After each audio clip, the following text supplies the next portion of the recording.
Kirill Kaprizov signed. This is an incredible negotiation. I got to find out who his agent is because I need to shake that guy's hand. About 2 weeks ago, it was reported that he had turned down 8 years at $16 million per. $16 million per season. That would have been the largest contract in NHL history. And he turned that down, and at that point I thought, okay, he wants out of Minnesota. Clearly this can't be a negotiating tactic. Turns out him turning it down and putting his feet up and flushing Bill Guerin's calls for 2 weeks found him $8 million because he actually is making $17 million a year. Like, could you imagine? I can't imagine because it's happened. $16 million a year. Nope, not happening. Don't call me back until you rebuff your offer. And Bill Guerin, I'm not going to say he crawled back, but went back to Kaprizov and said, fine, we'll add $8 million total. And he's got a $17 million cap hit. Draisaitl's the highest in the league at 14. That's how high this guy has gone. Don't you think that makes him sick, Draisaitl, to not kind of hang on for any kind of bridge or something? Like I must would think so. I thought two things when I saw the deal, the results of the deal. Incredible negotiation by Kaprizov and the agent, and I thought of how excited. Well, McDavid's going to pass that. He's going to say whatever that guy has, mine's going to be more or whatever. Eichel, Connor, Tuck guys that are going to be up, how excited they are. But what I also thought about was the Colorado Avalanche not wanting to pay Mikko Rantanen $12. No kidding. Yeah. No kidding. Because they got Makar coming up. Yes.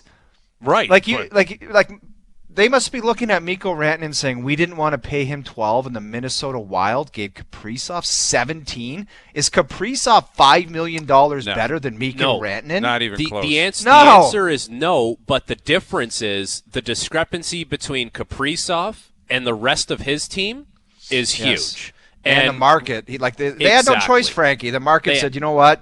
It's tough to get guys. This is not a destination place.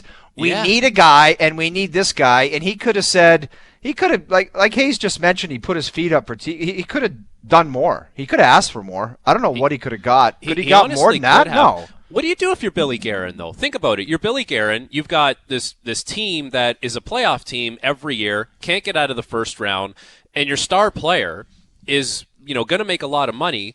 You have to give him the money because the alternative is you're packing up shop and you're not a playoff team anymore. And who knows how many years it's going to take you to get a player like that. And then once you do get another player like that, you're faced with the same situation in however many years. And guess what? You're going to have to pay that guy just to get back to the same spot.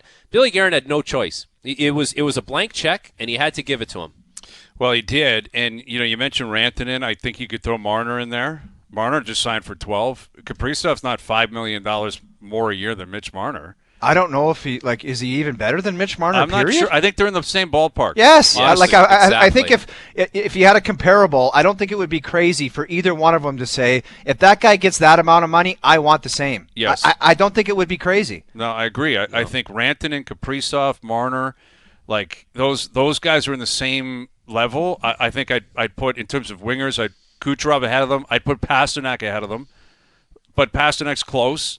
But Even there's that. Willie's not that far behind. No, there's that next level. Like there's centers and defensemen, and we know who they are. It's McDavid, Draisaitl, McKinnon, Matthews, Barkov. There's center, and then Makar and Quinn Hughes.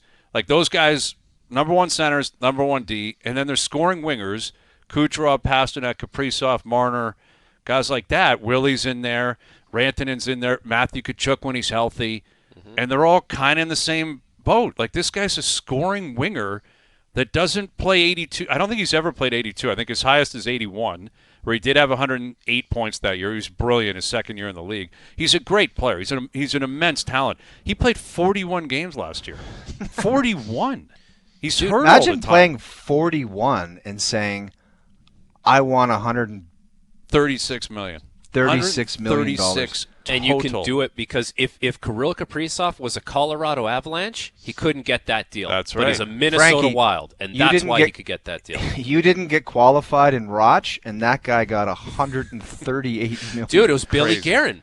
Billy Guerin. I got the call like, we're not going to qualify Bill him. Guerin was the one that didn't qualify you and then just gave Kaprizov this money. Yeah, I gave him my money from Wow. Wilkes-Barre. I would email him. that's- I would email him tonight and say, "You bastard! You couldn't qualify me back in the day, but you just gave him that money." Left How my dare ACL in you. Rochester, and now you're giving all the money to Kirill Kaprizov. But here's a Yeah. legit question. Can Minnesota ever win then? If they're this far behind the eight ball, like it's such an imbalance where you Far just behind said the it. eight ball with what? Well, in terms of what Frankie just said, and he's right. If Kaprizov is in Florida, he signs for 11. Yeah. If he's in Colorado, it's like we can't give you more than 12.6 or 13.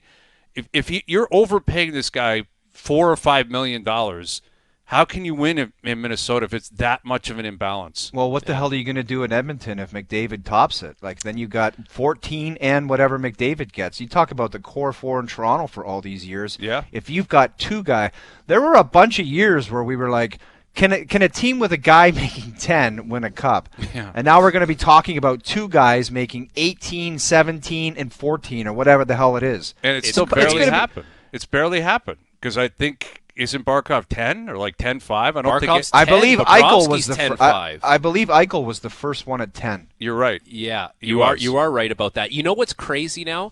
Like McDavid can sign his deal, let's say it just comes in at 17.5 million. The narrative will be driven that Connor McDavid left money on the table at 17.5 million because he Yes. only took 500 grand more than Kirill Kaprizov, and he's probably worth $2 million more than Kaprizov. Yep. Is that not like that's a reasonable explanation now if McDavid comes in at just 500 grand more than Kaprizov? It actually sets up beautifully for McDavid to play that line and play that narrative. Hey, I'm charitable. I gave back, man. I'm making the same as Kaprizov. That's how much I care about the Oilers winning a cup. Here's another couple King Daddy toppers in Edmonton. Just a couple scrubs below those two guys.